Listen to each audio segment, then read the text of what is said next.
The Unmasking of Diezani Alison-Madueke by Sonala Olumhense. His name, Muhammadu Buhari, Nigeria's president-elect. The man who, in 1 week, would take control of the Africa's most bewildering country. He was a much-feared man, with a certain reputation for character, a man who had fought for the presidency for years, claiming he would rid Nigeria of corruption. He was swiftly checked in, accompanied by just one person. He took first-class seat 3K. And then British Airways received another surprise VIP to the same flight, Diezani Alison-Madueke, Nigeria's powerful Minister of Petroleum Resources, accompanied by 2 aides also in first class. She sat behind the president-elect. Reports said the minister, her tenure down to 7 days, had booked her flight only after discovering Mr. Buhari would be on it. Widely alleged to be the most corrupt minister in a government of great corruption, she hoped to soften him up in conversation during the flight, commentators suggested. The omens were not good for the outgoing minister. After taking office, Buhari on almost a daily basis promised hell on earth for every corrupt former official. Mrs. Alison-Madueke had reason to be afraid. As Buhari prepared to take office, there were further pressures. As it turned out, on that late May 2015 trip to the United Kingdom, Buhari was received at 10 Downing Street by Prime Minister David Cameron, who pledged technical assistance to the Buhari administration to combat terrorism and corruption. And then there was the United States, also offering help, and President Barack Obama reportedly giving him details of extensive corruption within the Goodluck Jonathan government, including of a certain minister who had looted up to $6 billion. That minister was widely speculated to be Alison-Madueke. On the local front throughout her tenure, there had been incessant and detailed media investigations which painted images of a freewheeling, out-of-control minister who was trading in influence and dispersing favors and contracts. Some of the more exhaustive reports, notably by The Punch and the defunct 234 Next newspapers, suggested she held accountability in contempt. Which is partly why many people thought it was only a matter of days before Alison-Madueke was consumed in the fire Buhari was bringing. That was 2 years ago. Despite loud saber rattling, the Nigerian government has not questioned the former minister, let alone indicted her. On the contrary, it was Alison-Madueke who called the government out. In an interview with Ovation publisher Muhammadu in November 2015, she denied every insinuation and allegation against her. She said she never stole from Nigeria and had done no dubious deals as minister. She said the rumors about her came from the imagination and wickedness of people who were merely envious of her success and power. She did not have billions of dollars anywhere, she affirmed. And contrary to the rumors, one of which was alluded to by Mr. Muhammadu, she did not own choice real estate abroad. I live with my husband in the same house we've lived since we married in 1999, she declared. Our only house in Abuja was bought in 2007, and anyone who tells you I have houses anywhere should feel free to publish them. And last week, the United States called that bluff when it filed an assets forfeiture case. But it is essential to point out that the U.S. was not principally after Alison-Madueke. The country has stringent money laundering laws, and the story has emerged from the effort to recover several properties belonging to the former minister's close associates and beneficiaries whose activities have benefited her.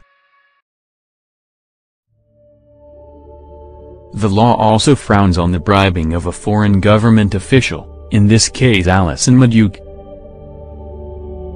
Two of those associates of hers, who are widely known in Nigeria, are Kola Aluko and Jide Makor, men who blossomed in the oil sector under her watch. There are three other co-conspirators, identified only by numbers, presumably because they have a significant role to play in the forthcoming criminal processes. Thanks to Madam D, their companies received over $1.5 billion in revenue selling Nigerian crude oil. Awash with cash, in March 2012 and January 2015, Aluko purchased over $87 million worth of real estate in New York and California for himself, as well as a luxury yacht for $82 million. Which brings us to Alison-Madueke's bluff. In painstaking detail, U.S. lawyers allege that the minister made Aluko and Makor wealthy, and how in return the men and others purchased for the minister and her family a new luxury lifestyle, particularly in England. Anyone who tells you I have houses anywhere should feel free to publish them and? Well then, how about these? Middle. 96 Camp Road, Druids Cross, Buckinghamshire, SL97PB, The Falls, purchased in January 2011 for £3,250,000.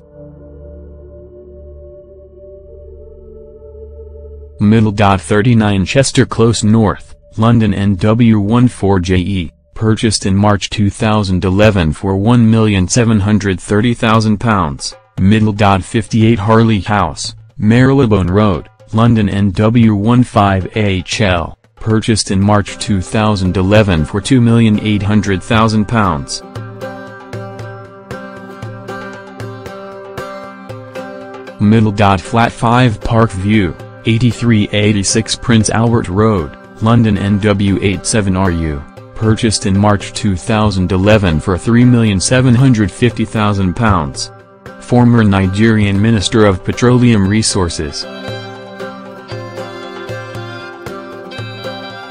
It is important to note that following each purchase, Alison-Madueke led the extensive remodeling and decoration efforts. And then, by her own account, she acquired a lot of equally expensive Houston furniture, $4 million worth. At least one of the items purchased in Makor's name, and paid for by co-conspirator number 1, has been matched by vendor number, item number, and store-issued control number to furniture discovered in Alison-Madueke's residence in Abuja, Nigeria, U.S. documentation shows. Speaking of greed, there is more. Between August 2011 and January 2014, these men paid rents of £537,922 for 2 additional central London residences at 22 St Edmunds Terrace, London NW87QQ. Flat 19 was occupied by Alison-Madueke and Flat 6 by her mother. She must have been one proud mother. In her Muhammadu interview, Alison-Madueke had claimed she was being treated for breast cancer, a report that was received with derision among Nigerians.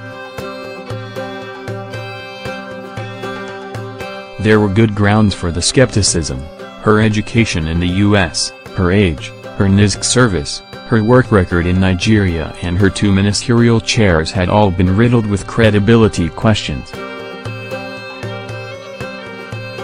In 2014, at the height of her powers, the story also emerged that she squandered $10 billion to charter a luxury jet for her use.